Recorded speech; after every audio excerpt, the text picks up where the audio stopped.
Ocasio-Cortez has just pulled off a First Amendment hat trick. 3 different things just happened. For one, she's essentially agreeing with Carlos Maza, the man from Vox who has called for physical assault against people to humiliate them, in that he wants Steven Crowder banned. So we got AOC jumping on the ban Crowder bandwagon. She then goes on to say that she asks, have you seen any online platforms make strong, healthy decisions to prevent bigotry and disinformation? Jumping on the censorship bandwagon. And then Ocasio-Cortez blocked the Daily Caller on Twitter, running afoul of precedent that was set when people sued Donald Trump because he blocked them on Twitter.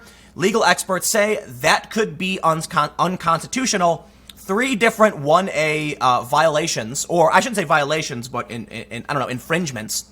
Here's the thing. I think it's really strange, actually. It might be unconstitutional beyond just this one story, in that I don't know if a politician could actually ask for a platform to ban someone. That would be someone using their capacity in office to censor speech, even if it's on a private platform. And the reason I say this may be is because of this ruling. Trump argued, and they go through this in the story, he argued that his tweets are in his personal capacity, but a court ruled no. And the Supreme Court recently ruled that the government can't restrict your access to these platforms, be it private or otherwise. If Ocasio-Cortez is advocating for people to be shut down, that's a government actor advocating for something the Supreme Court said the government can't do. Really interesting argument. I'd love to see some legal experts actually bring this up. But we actually have, interestingly, the Knight Foundation, the Knight First Amendment Institute at Columbia, tell Ocasio-Cortez, no, you can't block people. So here's what we're going to do. Let's go through all of this. Before we get started, go to timcast.com/donate if you'd like to support my work. There's a monthly donation option, crypto option, physical address. Of course, just liking and commenting on the video is the best thing. The engagement really does help. So let's start with Cortez's tweets, because this will be fast. She says, the holy grail of many social platforms is engagement. Bigotry plus disinformation campaigns are often the most engaging and rewarded due to their inflammatory nature. But let's stop there. That's true for literally anything, like Al Jazeera Plus, which is extremely, doing really, really well on Facebook, getting billions of views over the past several years. Yes, BuzzFeed figured this out first. Make rage content. There you go. Some, like Pinterest and Reddit, at least try to address this. Others decide profit is worth the social erosion. Even from a market competition perspective, it's a bad long-term strategy. The reason young people are leaving Facebook in droves is because its unchecked toxicity makes it an awful place to be. Wrong. That's not true. At least most people, most of what I've read and researched is that young people don't want to be where their parents are, and they went to Snapchat and Instagram where they can create a kind of private space for themselves. Twitter, on the other hand, Twitter's terrible. Think about this as big tech lobbies for monopoly power to prevent market competition. What? Have you seen online platforms make strong, healthy decisions to prevent bigotry and disinformation? Take a minute to celebrate that here with a comment or example, or write what steps you wish your favorite platform would do more of below.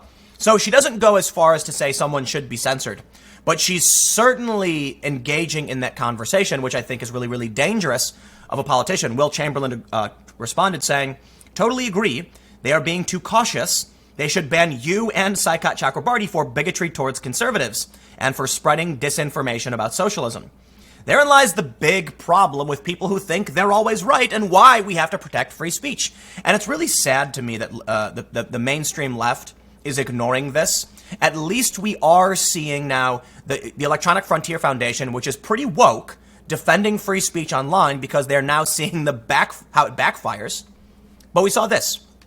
The Knight First Amendment Institute said, we'd be tempted to block the Daily Caller too. But please don't go down this road, AOC. The Knight Institute can help you draft a First Amendment-friendly social media policy that protects you from threats and harassment. Now, someone goes on to then smear and slam in response to this, the Daily Caller. And this tweet, I'm not going to read it, but it's a really good example of why we need free speech. They say free speech is one thing, giving credibility to the non-credible is another thing entirely. Excuse me. Except you are not right. You're not the herald of truth. No one is. And some things are simply perspective. Listen, recently at some event or something, Trump was told about Meghan Markle's comments. And Trump said, I didn't know she was nasty. The left ran wild. And the media too. Trump called her nasty. Conservatives said, no, he didn't. This is fake news. The left then goes, what? Trump's denying it, but we have him on tape. Here's the simple reality. Did Trump call Meghan Markle nasty? You could argue that. Did he not call it? You could argue that. Conservatives are saying he was referring to her comments, like she was being nasty, not that she was nasty. He didn't, and that's what he meant to say. And there's context that's being stripped by just claiming this one sentence. The left is seeing the sentence and saying it's literal, it's there. So what does Scott Adams say? Same movie, one screen, two different movies or something like that. People see different things. One of the best examples of this, it's a comic where there's a 6 or a 9 drawn on the ground with two people standing in front of it or, on top or underneath, pointing to it saying 6 and 9. Because when it's flipped upside down, it's a different thing. And so therein lies the big, you'd probably do the same thing with 3 and W or whatever. But there's the point. This is why free speech is important. Because we might both see the exact same thing and perceive it differently, and we need to be able to talk about it. But I gotta say, it's really, really funny. Because this is like a hilarious backfiring on the left. It was woke resistance types that sued Trump because he blocked them. And now Ocasio-Cortez does the same thing. You can't do that. And Trump lost his appeal. This is crazy. A lot of people thought it would be overturned. No. Supreme Court has ruled in a different case, the government cannot restrict your access to this platform. Period. And that's a different case from Trump. And then you have Trump blocking people and they said, nope, that's a government actor restricting your access. Can't do it. Business Insider says, AOC blocked the right-wing media outlet The Daily Caller from following her on Twitter last week. A decision some legal experts say may have violated the First Amendment. The Daily Caller's account tweeted at Ocasio-Cortez last Thursday disputing a comment she made about her Green New Deal resolution. Cortez responded by blocking The Daily Caller from following or reading her tweets. Last year, the federal court in New York found that President Donald Trump's practice of blocking critics on Twitter and thus preventing them from interacting with his account was unconstitutional. The court held that when the president and other public officials use online forums like Twitter for government business, they transform them into public forums subject to First Amendment protections. Really, really interesting is that it was specifically the thread, not the account. So basically, because Trump was blocking people, when he tweets, he creates a new digital public forum. It's a fascinating interpretation.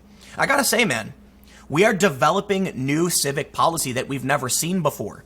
In 10 years, we'll look back, we'll have a name for these kinds of things. Digital forums, digital public forums, or, digital governmental whatever. And it'll, for now, we're looking at this and people are trying to figure out, is a tweet a public forum? And we got to think about it. Trump appealed the ruling, arguing that he tweets in his personal capacity rather than an extension of the federal government. But judges on the Second Circuit Court of Appeals appeared unconvinced by that argument during a March hearing. One asked why Trump's actions weren't a quintessential First Amendment violation. And the Fourth Circuit Court of Appeals ruled in January that a local elected official in Virginia violated the First Amendment when she blocked a constituent on Facebook for 12 hours. Katie Fallow, a senior attorney at the Knight First Amendment Institute at Columbia, which brought both cases, said the same rules apply to Ocasio-Cortez's Twitter. When you use a social media account in a way that makes it like a virtual town, you can't kick people out of that town hall. But why then should we give a private company the right to do it? I don't know. I don't think so. But, apparently it was the liberals who used to be in favor of regulating massive corporations. And now I find myself still holding the same principles, but they're all gone. And they're saying, but the private platform. What? When did they join the Koch brothers in defending the rights of the private enterprise over government regulation? I'm just so baffled by this argument, and it's rather frustrating for me because my principles haven't changed, but you can tell it's frustrating, isn't it? And I gotta add, it's really funny too to see a lot of conservatives defend this, come onto the side of regulation. But the difference here is the left tended to be for regulation, the right tended not to be, but usually the right tended not to be for certain issues and sometimes would still be, right? So the issue is conservatives are for some regulation. So in this sense, it does still kind of make sense. It doesn't make sense that massive multi-billion-dollar corporations are controlling our speech and manipulating what we can see, think, or hear I should say think is peripheral to it. By restricting the information we get access to, they manipulate our thought process. There are companies dedicated to this. Quick shout out to a company called Boundless that's built around predictably changing users' behavior with artificial intelligence. Why are we allowing this? I don't know. I didn't mean to go on a rant about this company. I've been doing some research on this. It's a different story. But back to what Cortez is doing. Let's talk about the government in this issue. They say multiple public figures have argued, like Trump, that the social media accounts they use for campaigning purposes are personal rather than public accounts. Some also say that individuals who aren't their constituents don't have the same rights to engage with them. Wrong. But Ocasio-Cortez regularly uses her campaign account, AOC, which has upwards of 4 million users, for government, business, and policymaking. She also maintains an official House account, Rep. AOC, strictly for business. Hannah Block-Weba, a law professor at Drexel University who specializes in civil liberties and cyber issues, agreed that the Knight Institute rulings have clear implications in Ocasio-Cortez's case. I think pretty clearly she's blurring the lines between what's strictly campaigning, what's personal expression, and what's her official account as a member of Congress, Block-Weba told Insider, adding, the idea that you could selectively discriminate on the basis of viewpoints just because someone doesn't live in the district seems problematic to me. More broadly, free speech advocates are concerned that allowing public officials to censor criticism shields them and their followers from differing points of view and could help transform their accounts into echo chambers. They do say other legal experts are unconvinced. Ken White, a First Amendment law and criminal defense attorney at Brown, White, and Osborne. He's also a blogger at the site Popat. So he's, I think Popat blocked me for some reason. I never said anything to them. I think I proved them wrong or something and they agreed and then blocked me right away. He said he doesn't believe Ocasio-Cortez or Trump violated the free speech rights of those they blocked. It doesn't stop anyone from speaking. It's a choice that's not what the First... Are you joking? The First Amendment Okay. The First Amendment says the government shall make no law regulating or restricting the right to speech, etc. It's a choice by one particular person not to interact with this other person. No, it's a choice to restrict their ability to see what you have to say. He told Insider there's a right to petition the government, but there's no right to be heard. There's no right for them to listen to you. Right, but if you block them, they quite literally can't petition you at all. So that's a First Amendment violation. The First Amendment isn't just free speech, by the way, and I think most of you know this, but a redress of grievances, which means I have a right, excuse me, to slam, my report in front of you and yell. You can walk away all day and night, sure, but I can still tell you why I'm mad. This isn't the first time Cortez is tangled with the Daily Caller, they say. I don't know if I care too much about it. Let's wrap up their conclusion on this story. Is it just a bunch of different stories? I'm confused about what this article is. Oh, it's just a really long story. They say, the area of the law is novel and developing. As I mentioned earlier, the Supreme Court has yet to consider how the law applies to the ever-expanding world of online forums in the context of public debate, but the issue will likely only grow more pressing and relevant. White thinks the High Court would likely be sympathetic to the First Amendment concerns. In general, the Supreme Court has been very pro-First Amendment, White said, adding that courts have mostly found in favor of First Amendment rights when there's been doubt for the last generation.